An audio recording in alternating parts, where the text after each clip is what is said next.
नमस्कार। UPPSC planners के एक नए वीडियो में आपका स्वागत है। आज का जो वीडियो है वो विलोम शब्दों के ऊपर है। ये विलोम शब्द के टॉपिक पर दूसरा वीडियो है और इसमें हम लोग कुछ उन मोस्ट इंपॉर्टेंट विलोम शब्दों को देखेंगे जिनके एग्जाम में आने के चांसेस सबसे ज्यादा होते हैं। तो अगर हम यहाँ पर शुरुआत करें तो सबसे पहला जो हमारे पास शब्द हमारे सामने आता है वो आता है अंतरंग। अंतरंग का जो विलोम होता है वो होता है बहिरंग। ऐसे ही अंतर्द्वंद यानी कि मन के अंदर चलने वाला जो द्वंद है उसको हम अंतर्द्वंद बोलते हैं और इसका विलोम होता है बहिर्द्वंद।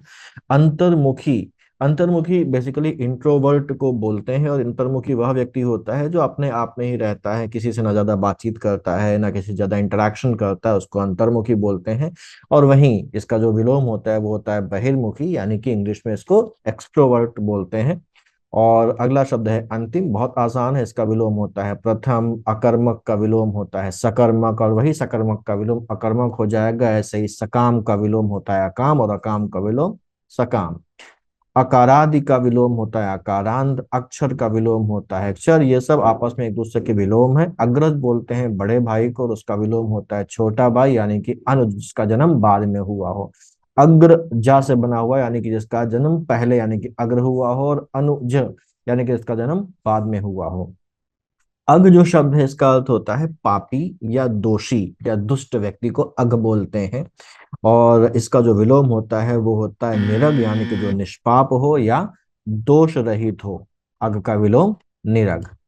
ऐसे ही अगला जो पर्यायवाची शब्द है वो है अचल। अचल हम सब जानते हैं अचल क्या होता है। अचल वह जो अपने स्थान पर, निश्चित स्थान पर हो, मूव ना कर सके, जो कहीं चल फिर ना सके, उसको अचल बोलते हैं। और अचल हम जानते हैं पर्यायवाची किसका होता है, पर्वत का भी होता है। और अचला पर्यायवाची किसका होता है, धरती का होता है। तो अचल जो है वो विलोम उसका जो है वो होता है चल या सचल। ऐसे ही अज्ञ, अज्ञ को हम लोगों ने देखा था, पिछले वीडियो में भी देखा था। अज्ञ वह जिसे कुछ भी ना पता हो, उसका विलोम होता है विज्ञ या प्रज्ञ। औरों का एग्जाम अब ज्यादा दूर नहीं है और हम सब जानते हैं कि इस एग्जाम में हिंदी एक बड़ा रोल प्ले करती आई है। और अब क्योंकि पैटर्न चेंज हो गया है और पेपर 200 मार्क्स का आएगा जिसमें एक ही पेपर में 140 मार्क्स का जीएस होगा और 60 मार्क्स की हिंदी होगी, तो हिंदी की इंपॉर्टेंस और ज्यादा बढ़ गई है। मुझे उम्मीद है कि पांडव चैनल के हिंदी की वीडियोज आपकी तैयारी को आसान बना रहे होंगे। मैंने इन वीडियोस में कठिन से कठिन टॉपिक्स को आसान बनाने की कोशिश की है और उसका असर पिछले एग्जाम्स में देखने को भी मिला, जब सारे 60 में से 60 प्रश्न हिंदी के इन्हीं वीडियो से आ गए। इस एग्जाम में भी यही होगा और इन वीडियोस के बाहर से कुछ भी नहीं आएगा। मुझे उम्मीद है कि आप हिंदी में 60 में से 60 सही करके आएंगे। तो जैसा कि मैंने अभी बताया कि पिछले एग्जाम में सभी 60 सवाल इन्हीं वीडियो से थे और बहुत सारे साथियों ने 59 से लेकर 60 तक का स्कोर किया। लेकिन फिर भी बहुत सारे लोग ऐसे भी थे जो 57 58 तक ही स्कोर कर पाए। वैसे तो ये स्कोर एक्सीलेंट की कैटेगरी में आता है, लेकिन ये परफेक्ट तो नहीं है ना। तो इस बार आप परफेक्ट स्कोर करें, यानी कि हिंदी में 60 आउट ऑफ 60 लेकर आए। इसलिए इन फ्री वीडियोस के साथ नॉमिनल फीस में एक एडिशनल इनिशिएटिव शुरू कर रहा हूँ। अब यहाँ पर फीस बेसिकली क्यों रखी है उसके कई सारे कारण हैं। पहली चीज तो ये समझ लीजिए कि हिंदी के वीडियोस फ्री हैं और फ्री रहेंगे। आप इनसे भी तैयारी कर सकते हैं, लेकिन अगर आपको कुछ कटिंग एज चाहिए, जैसे कि आपको पीडीएफ नोट्स चाहिए, पीडीएफ नोट्स केवल उन्हीं पॉइंट्स के नहीं जो इन वीडियोस में शामिल हैं, बल्कि इनके अलावा और एडिशनल पर्यायवाची के शब्द, एडिशनल विलोम के शब्द और सभी टॉपिक्स के और ज्यादा एडिशनल पॉइंट्स इस इनिशिएटिव में मिलेंगे। ये जो पीडीएफ आपको मिलेंगे इन सभी 6 टॉपिक्स के, ये बिल्कुल एररलेस हैं, इनमें कोई भी एरर नहीं है। तो इसके बाद आपको कहीं भी और भटकने की जरूरत नहीं होगी। अब क्योंकि केवल पढ़ना ही जरूरी नहीं होता है, पढ़ने के साथ साथ अच्छी स्टैंडर्ड एग्जाम के लेवल के क्वेश्चंस की प्रैक्टिस भी जरूरी होती है। तो इसके लिए हिंदी के सभी 6 टॉपिक्स के अलग अलग सेगमेंटल टेस्ट होंगे और इसके अलावा फुल लेंथ टेस्ट भी होंगे जो बिल्कुल एग्जाम के पैटर्न के होंगे। लगभग 6 फुल लेंथ टेस्ट मैं यहाँ पर लूंगा और साथ साथ सेगमेंटल टेस्ट भी होंगे। तो काफी सारे क्वेश्चंस की प्रैक्टिस जो एग्जाम के लिए बहुत इंपॉर्टेंट है वो आपके यहाँ से कवर हो जाएंगे। और ये सब मेरी खुद की पर्सनल गाइडेंस में होगा, मैं खुद यहाँ पर आपके साथ इन्वॉल्व रहूंगा। तो वीडियोस तो फ्री हैं ही, उनका बेनिफिट आप ले रहे हैं और इस कटिंग एज का बेनिफिट भी आप उठाइए। और अगर आप चाहते हैं कि आप भी हिंदी में 60 आउट ऑफ 60 लेकर आए तो इसे जरूर ज्वाइन करिए। ज्वाइन करने के लिए इस व्हाट्सएप नंबर पर आप आरो हिंदी 60/60 लिखकर व्हाट्सएप कर दीजिए। मैं और आप मिलकर मेहनत करेंगे और इस एग्जाम को हर हालत में क्लियर करेंगे। ऐसे ही अठाना, अठाना का मतलब होता है सताना या पीड़ित करना, और इसका जो विलोम होता है वो होता है पुगाना। ऐसे ही अति का विलोम होता है अल्प, अतिवृष्टि यानी कि बहुत अधिक वर्षा का विलोम होता है अनावृष्टि।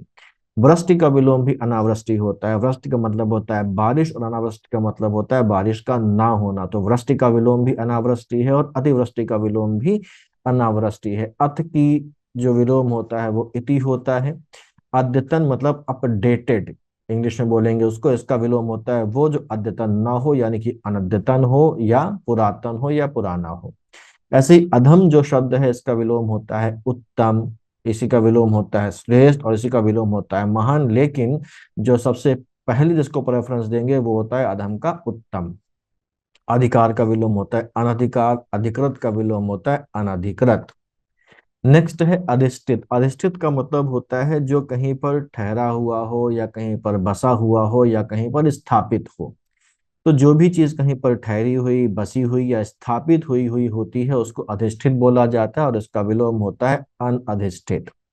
अनअधिष्ठित, अन उपसर्ग लगा है इसके आगे तो ये विलोम में कन्वर्ट हो गया। ऐसे अधुनातन का विलोम होता है पुरातन। अधोगामी यानी कि जो नीचे की ओर जा रहा है उसको अधोगामी बोलते हैं। इसका विलोम होगा वह जो ऊपर की ओर जा रहा हो, और ये विलोम हो जाएगा ऊर्ध्वगामी। अध्यवसाय, अध्यवसाय का मतलब होता है कि पूरे कमिटमेंट के साथ किसी काम में लगे रहना, इसको अध्यवसाय बोलते हैं। या हिंदी में क्या बोले, दृढ़ता पूर्वक किसी काम में लगे रहने को अध्यवसाय बोला जाता है, और इसका विलोम होता है अनध्यवसाय। बहुत ज्यादा पूछा जाता है एग्जाम में। ऐसे ही अनंत, अनंत का मतलब इसका कोई भी अंत ना हो, तो इसका जो विलोम होता है वो होता है अंत। इसका विलोम प्रत्यंत भी होता है, इसका विलोम सीमित भी होता है, और इसका विलोम परिसीमित भी होता है। तो अनंत का वैसे जो सबसे बेस्ट विलोम है वो अंत है, और उसके बाद क्वेश्चन में क्या ऑप्शन दिया उसके हिसाब से हम यहाँ पर प्रत्यंत, सीमित या परिसीमित को भी कंसीडर कर सकते हैं।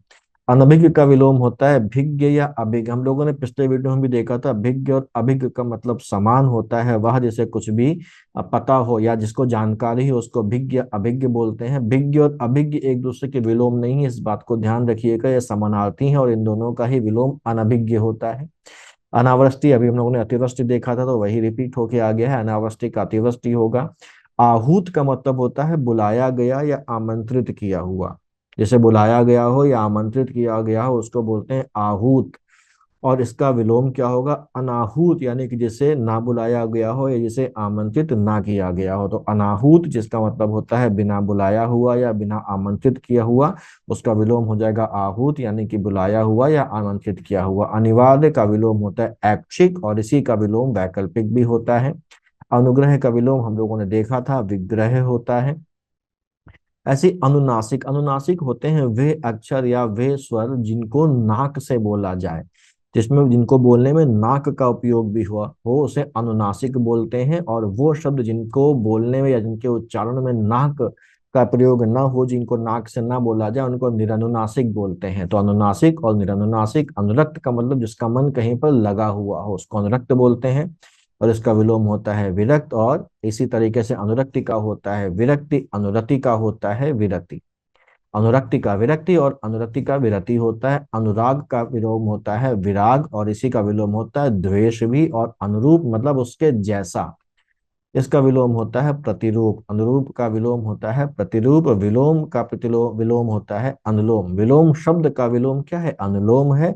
जबकि अनुलोम का जो बेस्ट विलोम होता है वो होता है प्रतिलोम, और प्रतिलोम ना हो तब हम फिर विलोम का यहाँ पर इस्तेमाल करेंगे। अपकार का विलोम होता है उपकार। अपमान का विलोम होता है सम्मान या मान।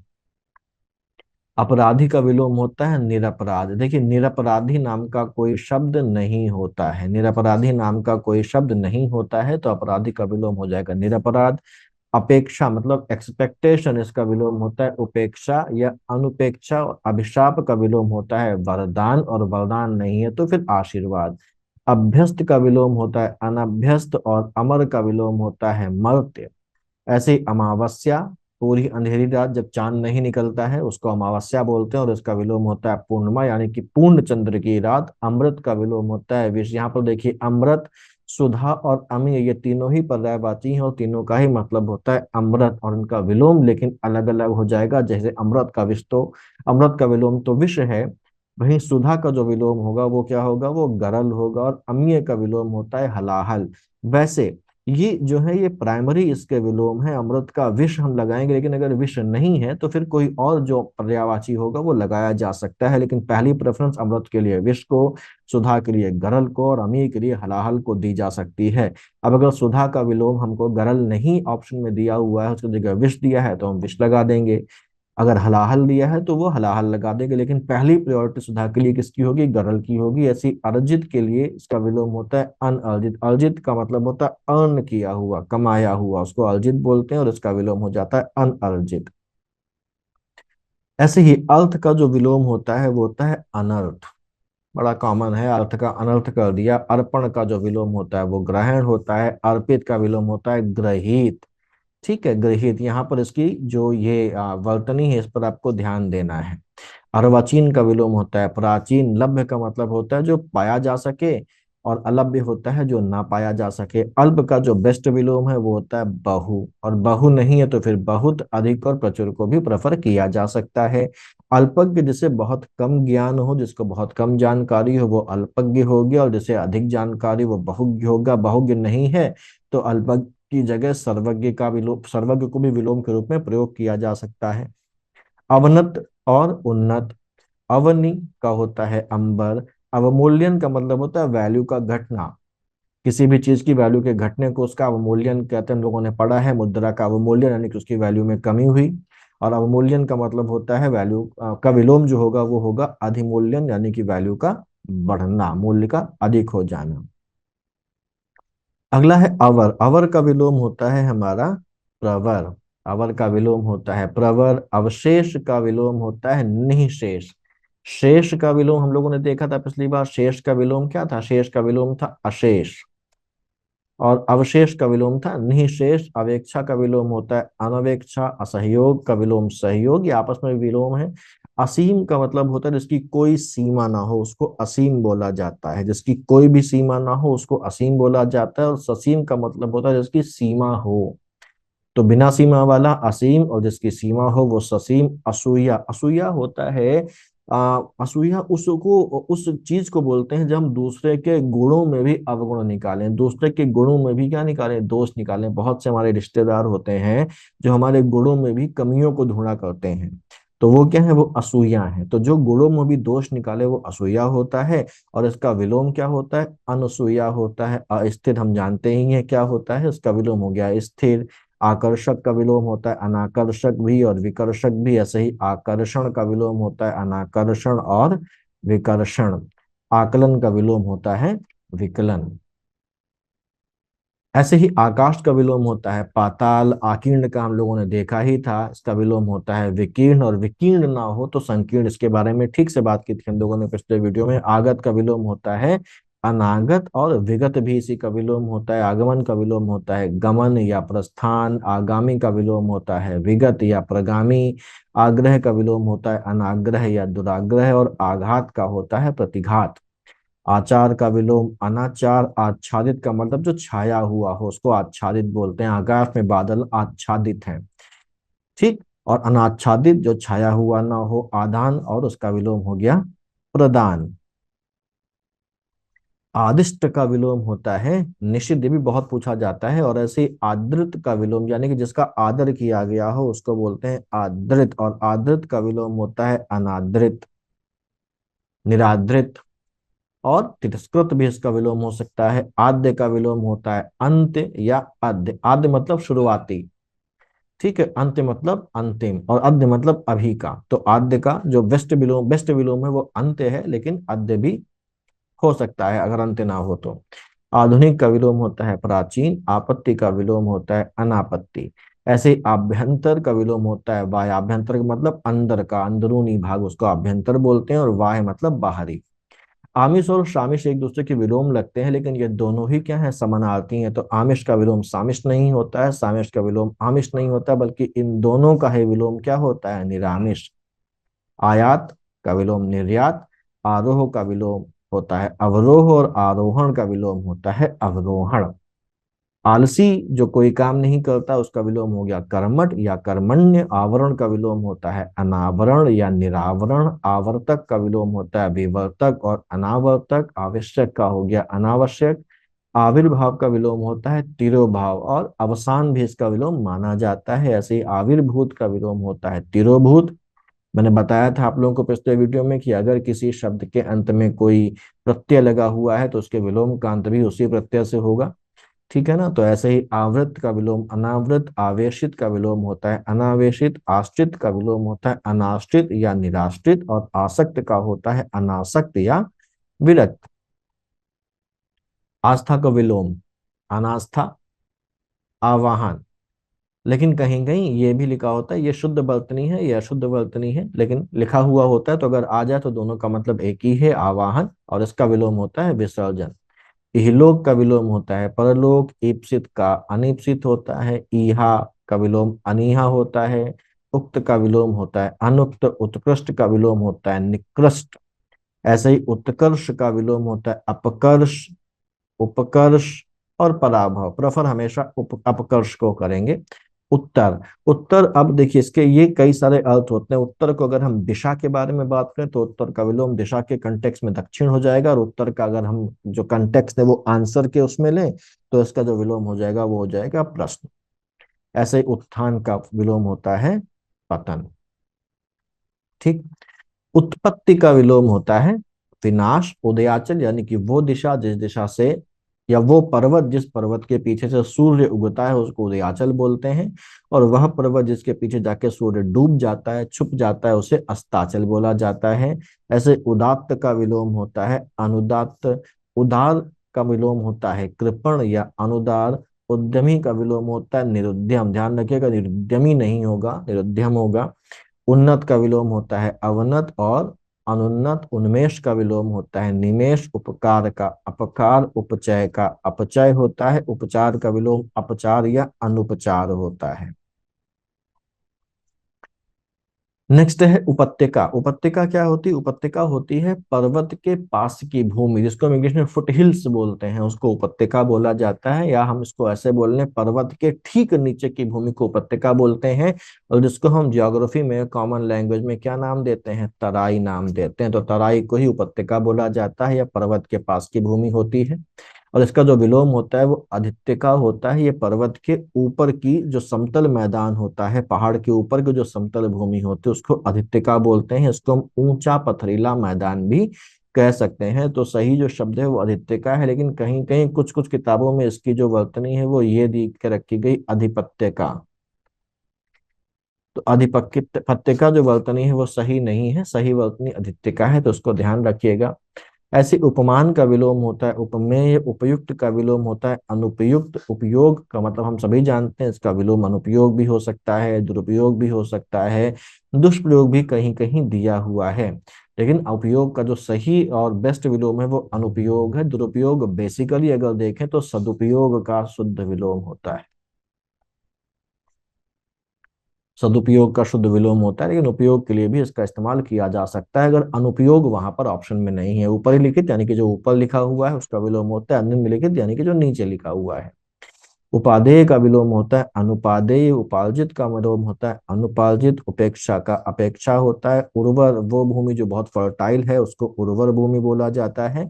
और उर्वर का मतलब वह जो फर्टाइल ना हो यानी कि या तो अनुर्वर हो या बंजर हो या कैसी हो ऊसर हो। लेकिन बेस्ट विलोम अनुर्वर है। उष्ण का हम लोग अक्सर उष्ण लिखते हैं तो उष्ण सही वर्तनी नहीं है। सही वर्तनी उष्ण होती है और इसका विलोम होता है शीतल। शीतल का विलोम भी उष्ण होता है। ऐसे ही ऊर्ध्वाधर। ऊर्ध्वाधर मतलब वर्टिकल और इसका विलोम क्या हो गया? हॉरिजॉन्टल यानी कि क्षैतिज। तो ऊर्ध्वाधर का विलोम क्षैतिज। ऋजु का जो विलोम होता है वो होता है कुटिल या वक्र। ऋजु का जो मतलब होता है वो होता है सीधा। ठीक है। तो सीधा अगर व्यक्ति के संदर्भ में ले तो उसका विलोम हो जाएगा कुटिल बहुत चालाक बहुत टेढ़ा मेढ़ा आदमी। और अगर इसको हम लाइन के रूप में लो तो लाइन ये रिजु लाइन हो गई और ये घूमी हुई क्या हो गई? ये वक्र लाइन हो गई। तो रिजु का विलोम कुटिल भी हो सकता है वक्र भी हो सकता है। ऋणात्मक बड़ा आसान है इसका विलोम धनात्मक होता है। रित का विलोम अनृत होता है। ऐसे रिद्धि का जो विलोम है वो होता है विपन्न एकाग्र यानी कि जो एक ही जैसा बैठा हो, एक ही चीज में दिमाग लगा के बैठा हो उसको एकाग्र बोलते हैं, कंसंट्रेट करके बैठा हो उसको एकाग्र बोलते हैं। और जिसका मन यहाँ वहां भाग रहा हो, जो ऐसी वैसी हरकतें कर रहा हो, वो हो गया चंचल। ऐसे ही ऐतिहासिक का विलोम होता है अनैतिहासिक, ऐश्वर्य का विलोम होता है अनैश्वर्य या दारिद्र्य। औरस यानी कि स्वयं की पत्नी से उत्पन्न संतान को औरस बोलते हैं, और वहीं वह संतान जो स्वयं की पत्नी से उत्पन्न ना हो उसको जारस बोलते हैं। और दत्तक भी इसका विलोम होता है। इसके बारे में जब हम लोगों ने वाक्यांश के लिए एक शब्द देखा था तो वहां पर बात की थी। कंजूस का विलोम होता है उदार। ऐसी वह बात जो कही जा सके, कथन के योग्य हो, वो कथनीय होता है। और अकथनीय इसका विलोम, जो कथन के योग्य ना हो, जो कही गई है वो कथित हो गई, जो नहीं कही गई वो अकथित हो गई। जो कहे जाने योग्य हो वो कथ्य होता है, जो ना कहे जाने योग्य हो वो अकथ्य होता है। कनिष्ठ का मतलब होता है जो जूनियर हो, जो छोटा हो उसको कनिष्ठ बोलते हैं। और इसका विलोम क्या हो गया? सीनियर यानी कि बड़ा या वरिष्ठ। कपटी का विलोम निष्कपट होता है। करुण का विलोम होता है निष्ठुर। कर्म का विलोम अकर्म होता है या निष्कर्म होता है। पहले अकर्म को प्रेफर करेंगे। कर्मठ का विलोम अकर्मण्य होता है। और कायर का विलोम होता है साहसी या निडर। कायर का मतलब डरपोक। डरपोक का विलोम इसका जो हो गया वो निडर या साहसी हो गया। कीर्ति का विलोम होता है अपकीर्ति। ठीक है। कुनीति का विलोम सुनीति। कुसुम मतलब फूल यानी कि नाजुक, और इसका विलोम क्या हो गया? वज्र, जो बहुत कठोर हो। कृतज्ञ का विलोम होता है कृतघ्न या अकृतज्ञ। कृतज्ञ मतलब जो किए गए उपकार को माने वो कृतज्ञ होता है, और जो किए गए उपकार को ना माने वो कृतघ्न होता है या अकृतज्ञ होता है। कृत्रिम मतलब आर्टिफिशियल। प्रकृत या प्राकृत भी लिखा होता है कहीं, तो दोनों में जो भी है दोनों ही सही माने जाते हैं। तो जो नेचुरल हो, जो स्वाभाविक हो, वो उसका विलोम हो गया। या अकृत्रिम जो नॉन आर्टिफिशियल हो वो कृत्रिम का विलोम हो गया। कृश का मतलब होता है कमजोर, तो उसका विलोम हो गया स्थूल पुष्ट और पीन। पीन का मतलब भी क्या होता है? मोटा। ठीक है। और कृष्ण, कृष्ण का मतलब यहाँ पर जो है वो बेसिकली रंग से है, तो कृष्ण का मतलब होता है सांवला या काला। और इसका विलोम क्या हो गया? श्वेत या शुक्ल। कोप का मतलब का जो विलोम होता है वो कृपा होता है। छत का विलोम अक्षत हो गया। क्षीण का विलोम हो गया पुष्ट। और क्षुद्र का विलोम जो होता है वो विराट विशाल या महान होता है। खंडन का विलोम होता है मंडन। खल मतलब दुष्ट का विलोम होता है सज्जन। गगनचुंबी का विलोम तल स्पर्शी होता है। गणतंत्र का विलोम राजतंत्र होता है। गत का विलोम होता है आगत या प्रत्यागत। गत मतलब गया हुआ, आगत मतलब आया हुआ, प्रत्यागत मतलब होता है लौट कर आया हुआ। तो दोनों ही आए हुए हैं। गुप्त का मतलब विलोम होता है प्रकट। गूढ़ का भी होता है प्रकट। गृहस्थ का विलोम होता है सन्यासी, ये बिंदी लगेगी ऊपर। या ब्रह्मचारी, सन्यासी। गौरव का विलोम होता है लाघव। ग्रस्त का विलोम होता है मुक्त।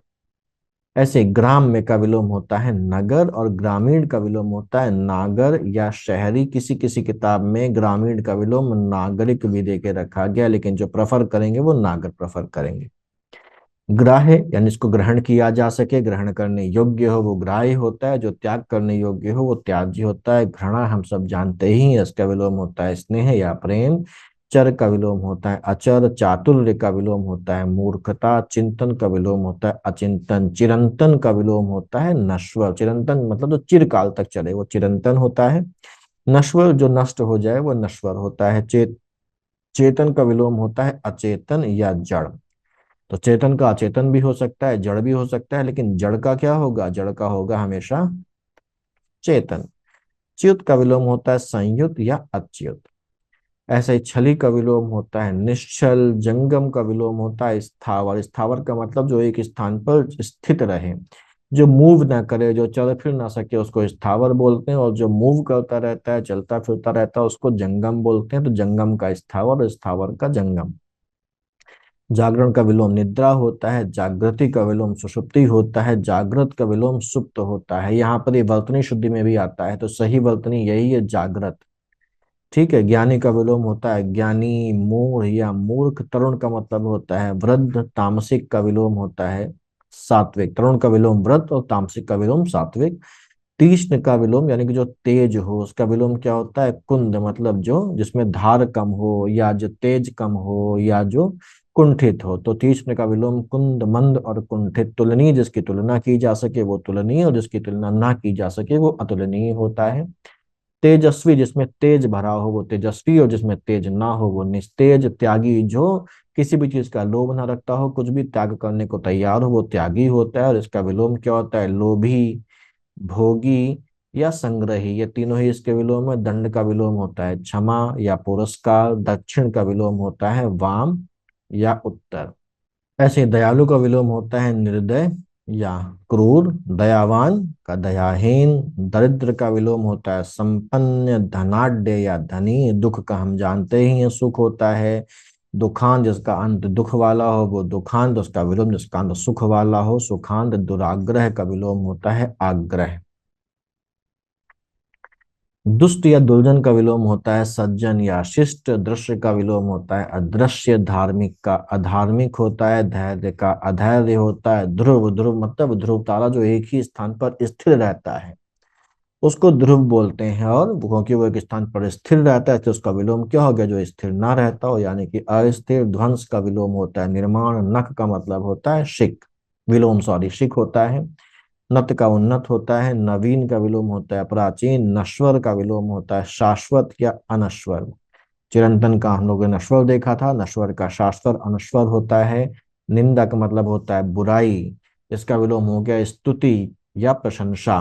वही निंद, जिसकी निंदा की जा सके वो निंद होता है, और जिसकी वंदना की जा सके वो वंदे होता है। इसका विलोम निरपेक्ष का विलोम होता है सापेक्ष। निरभिमान, इसको कोई अभिमान ना हो वही उसका विलोम हो गया अभिमानी। निर्गुण, जिसमें कोई गुण ना हो उसका विलोम हो गया सगुण। निर्मल, उसका विलोम हो गया मलिन।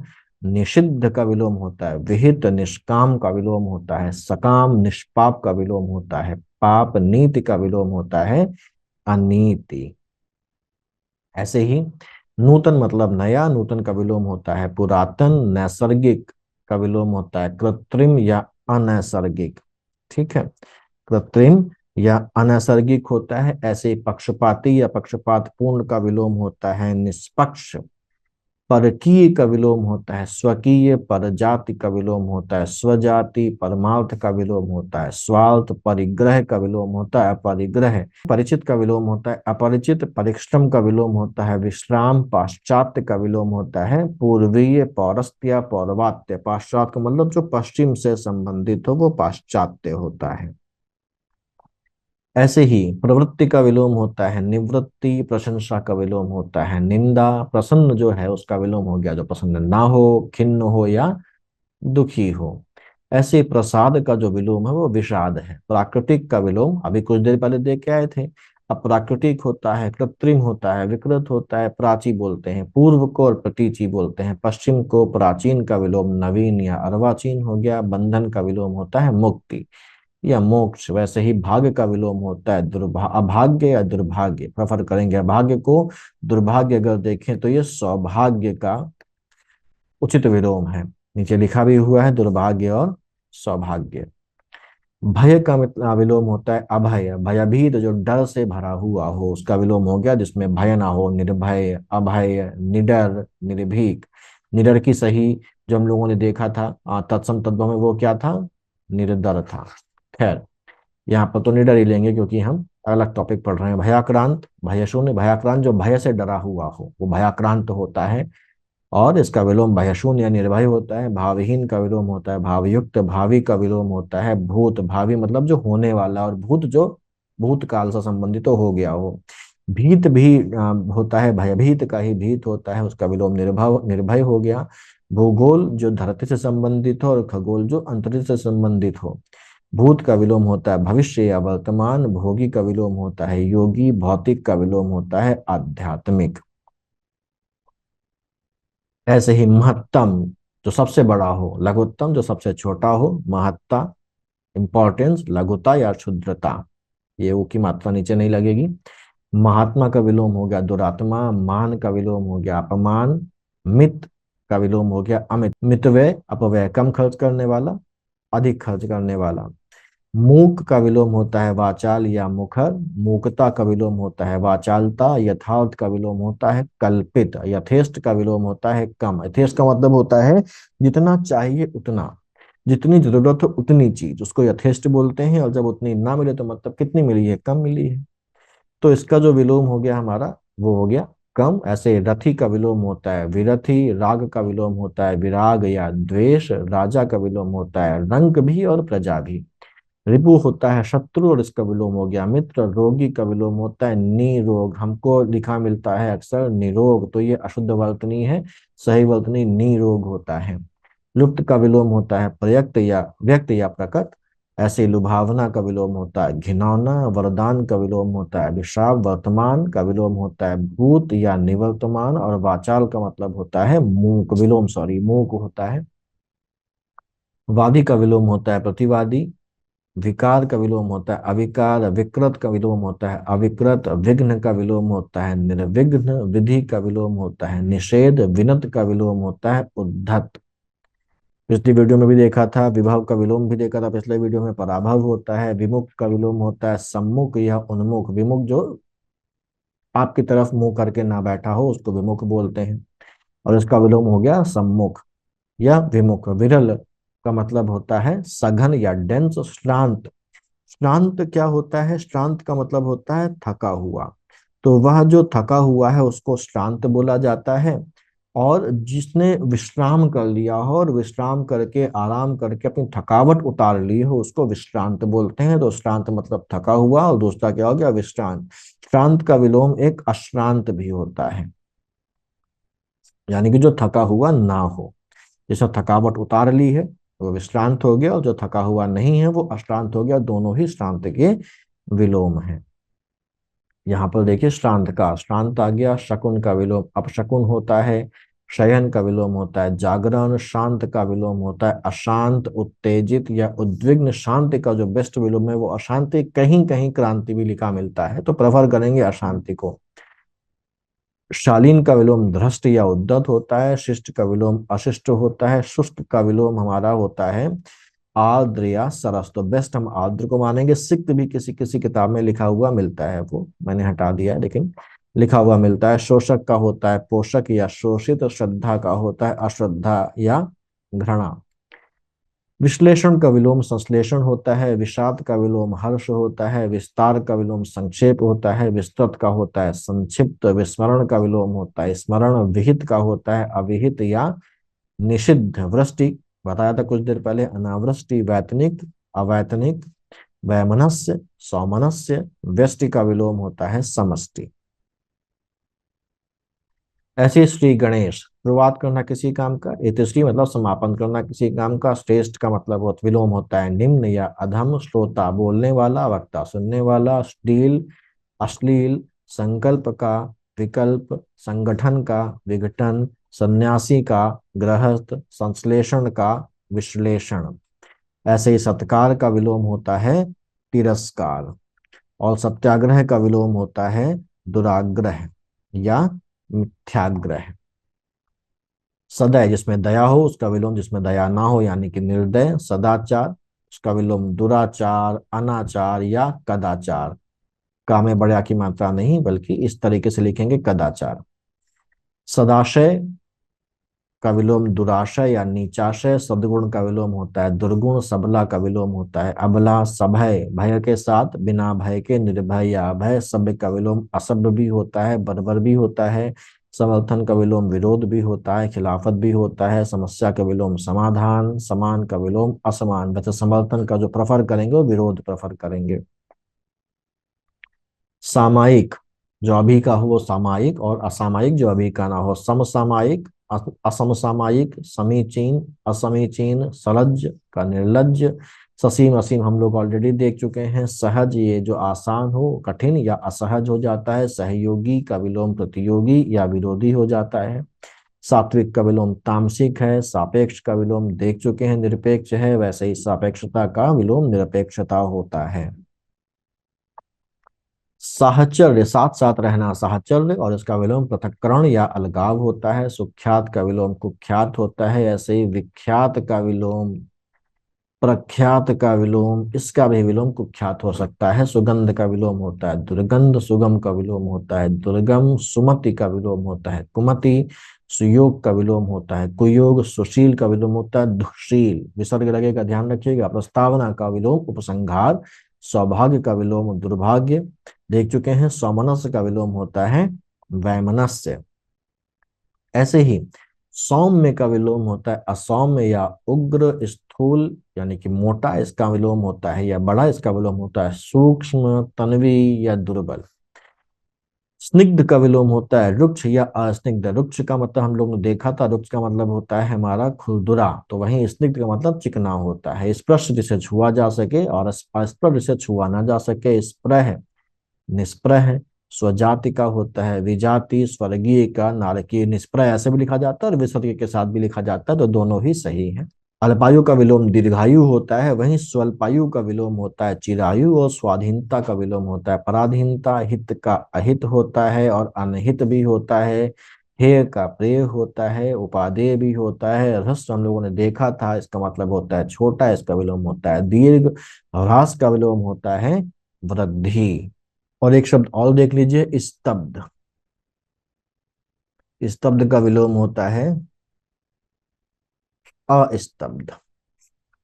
स्तब्ध का विलोम अस्तब्ध। तो ये कुछ इंपॉर्टेंट विलोम शब्द थे।